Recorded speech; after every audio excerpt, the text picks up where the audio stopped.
এজন্য সাহাবায়ে রাসূলদের ত্যাগ তিতিকার কথা বলবেন, শোনাবেন। হযরত বেলাল হাবশী রাদিয়াল্লাহু তাআলা আমার নবী সচ্চা আশিক, প্যারা আশিক, যেনার জন্য আল্লাহ আযান সূর্যকে উঠা বন্ধ করে দিয়েছিলেন। এই দুনিয়াতে 4 বার সূর্য সময় থেমে গিয়েছিল, 4 বারের মধ্যে একবার হযরত বেলালের কারণে হয়েছে।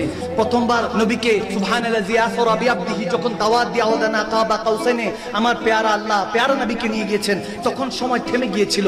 প্রথমবার সময় থেমেছে আমার নবীর মেরাজ রজনীতে, সুবহানাল্লাহ পড়েন না? এরপর দ্বিতীয়বার থেমেছে হযরত শের খোদা আলীর নামাজে আসর কাজা যখন হয়েছে, সুবহানাল্লাহ বলেন। তৃতীয়বার বলেছেন হযরত বেলাল হাবশী যখন ফজরের আযান দেয়নি, সুবহানাল্লাহ বলেন। আর চতুর্থবার খাতুন জান্নাত মা ফাতেমাতুজ জাহরার চুল মোবারক একটু দেখা যাচ্ছিল, পর্দাটা একটু বাতাসের কারণে সরে গিয়েছে। যতক্ষণ পর্যন্ত পর্দা এভাবে ঠিক না করছে ততক্ষণ পর্যন্ত আল্লাহ অন্ধকার করে রেখেছেন, সময়কে থামিয়ে দিয়েছিলেন। যখন খাতুনে জান্নাত ঠিকঠাক মতো পর্দা করেছে, মাথার চুল ঢেকেছে, সাথে সাথে সময় আবার চলা শুরু করেছে। সুবহানাল্লাহ।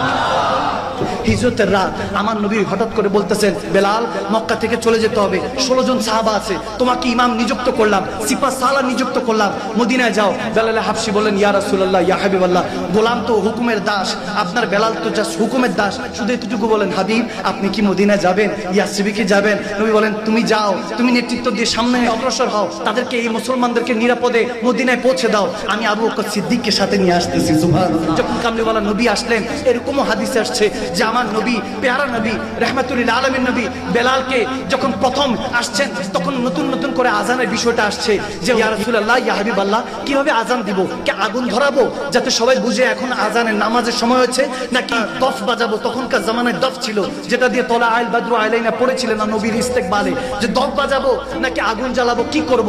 নবীজি বললেন, আজকে রাতটা অপেক্ষা করি, দেখি আল্লাহ থেকে কোনো আমাদের হুকুম আসে কিনা। হযরত ফারুক আযম ওমর ইবনুল খাত্তাব রাদিয়াল্লাহু তাআলা এবং আব্দুল্লাহ ইবনে যায়েদ রাদিয়াল্লাহু তাআলা এবং মতান্তরে অনেক হাদিস এসেছে, প্রায় 1400 সাহাবী এট এ টাইমে আজকে যে আমরা আযান দিচ্ছি এটা স্বপ্নের মধ্যে পেয়েছেন। সুবহানাল্লাহ।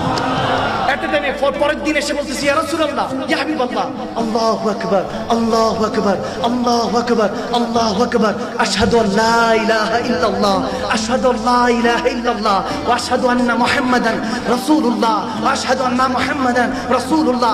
এভাবে যখন বলতেছে হাইয়া আলাস সালাহ, হাইয়া আলাল ফালাহ, হাইয়া আলাল ফালাহ, বলতেছি ইয়া রাসূলুল্লাহ, ইয়া হাবিবাল্লাহ, এই শব্দগুলি একটা টাইমে অনেক সাহাবারা খাবের মধ্যে স্বপ্নের মধ্যে পেলেন। আমার নবী বলতেছেন, আল্লাহর এই কালামটাই পছন্দ হয়েছে, নামাজের আহ্বান হিসাবে আজকে থেকে সালাতের জন্য এটাই আযান হয়ে গিয়েছে। সুবহানাল্লাহ। সবাই বলতেছে, ইয়া রাসূলুল্লাহ, তাহলে আযান দিবে কে? কে আযান দিবে? আমার নবী বললেন, বেলাল দিবে। প্রথম বলতেছেন বেলাল দিবে। এখন সবাই বলতেছেন, ইয়া রাসূলুল্লাহ, বেলালের তো জুবানে একটু সমস্যা আছে, আশহাদুর জায়গায় আসহাদু বলতো। তো তখন তিনি আশহাদে সোফার মধ্যে ছিলেন, নবী থেকে পড়েছেন, ইলম হাসিল করেছেন হযরত বেলাল। কিন্তু নবী যখন বলতেছেন যে বেলাল আযান দিবে, তখন অনেক একটু আপত্তি জানাচ্ছে যে ইয়া রাসূলুল্লাহ, ওনার তো জুবানের মধ্যে জুবানে একটু সমস্যা হয়। তখন বলতেছে, সমস্যা নাই, সে আসহাদু বলল, আমার আল্লাহ আশহাদু হিসাবে কবুল করে নিয়েছেন, আমার বেলালকে কবুল করেছে। তখন বেলালকে বলল, বেলাল যাও মসজিদে নববীর উপরে। এর আগে মসজিদে কুবা তৈরি করা হয়েছে এবং হযরত বেলাল সবচেয়ে বেশি কষ্ট করেছেন।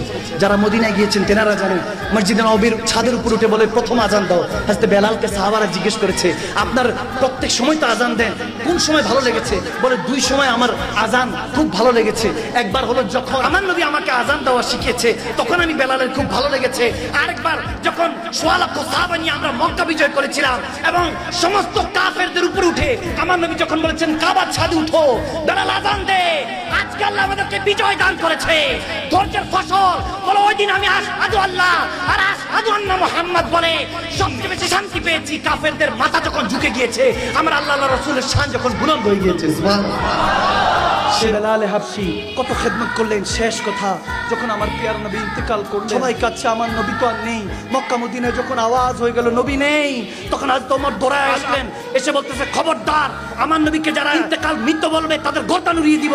আবু বকর সিদ্দিক হযরত ওমরের কাঁধে ধরলেন, ভাই কিছু বলো না, আমার নবী সত্যি সত্যি চলে গিয়েছে। তিনি ভেঙে পড়লেন। সে ওমর ইবনুল খাত্তাব কান্না করছে, সবাইটা বলতেছে, শের খোদা আলীও বলতেছে, আমার নবী কোথাও নাই, আমার নবী জিন্দা, আমার নবীকে যখন কবরে আনবারে শুয়েছি মদিনাতুল মুনাওয়ারায়, আমার নবীর জুবান দেখতেছি নড়তেছে।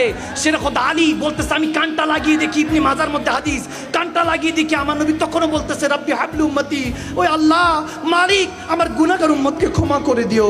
হায় হায় বলে আমার নবী জিন্দা। এখন এক একজনের হাল যখন বয়ান করতেছে, বেলাল কিছু বলে না, বেলাল চুপচাপ কাঁদছে, বেলাল চুপচাপ কাঁদছে। ওই দিন নবীকে যখন সবাই শেষ বিদায় দিয়ে চলে আসলো, আসরের আজান দিবে, সবাই বলতেছে বেলাল আজান দাও। নবী যেটা শিখিয়ে গিয়েছে তো দায়েম ও কায়েম রাখতে হবে। ওমর বলতেছেন বেলাল আজান দাও। বেলালে হাবশি মন তর চাইতেছে না, শরীরে আর শক্তি দেয় না। যে বেলাল নবীর হুকুমে দৌড়ায় মক্কার ছাদের উপর উঠে যেত, সেই বেলাল আজকে যখন উঠতেছে বারবার পড়ে যাচ্ছে। হযরত সালমান ফারসির কাছে বলতেছে ভাই আজকে শক্তি নাই, একটু কি হেল্প করবেন আমি যাতে উঠতে পারি। যখন উঠলেন আজান দিচ্ছেন আশহাদু আন্না মুহাম্মাদ, যখন আমার রাসূলের নাম আসলো আর নিতে পারলেন না, না নেওয়ার আগেই শরীর ছেড়ে দিল, মক্কার ছাদের মধ্যে পড়ে গেলেন। তারা ফুটলো, হাল উঠলো, পড়ে গেলেন।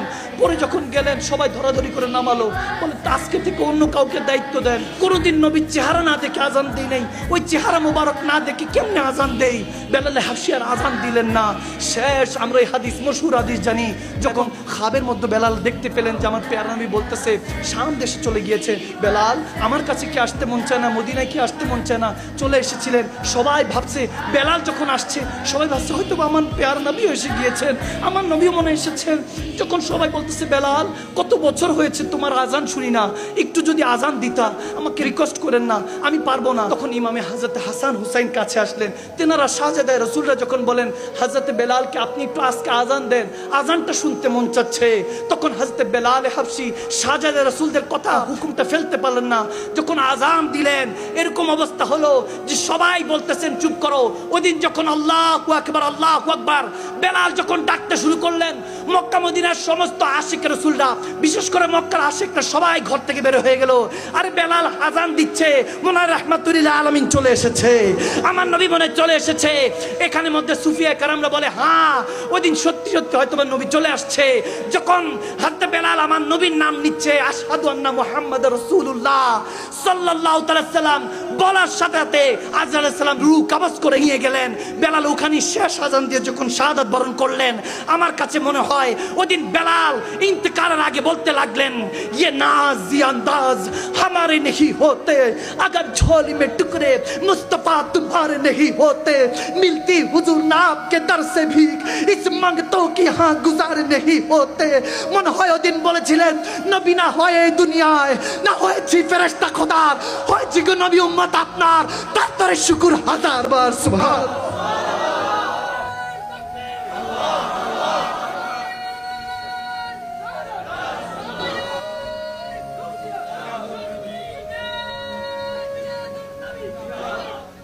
अज़ाज़ल से तेरे इश्क का तराना बनी,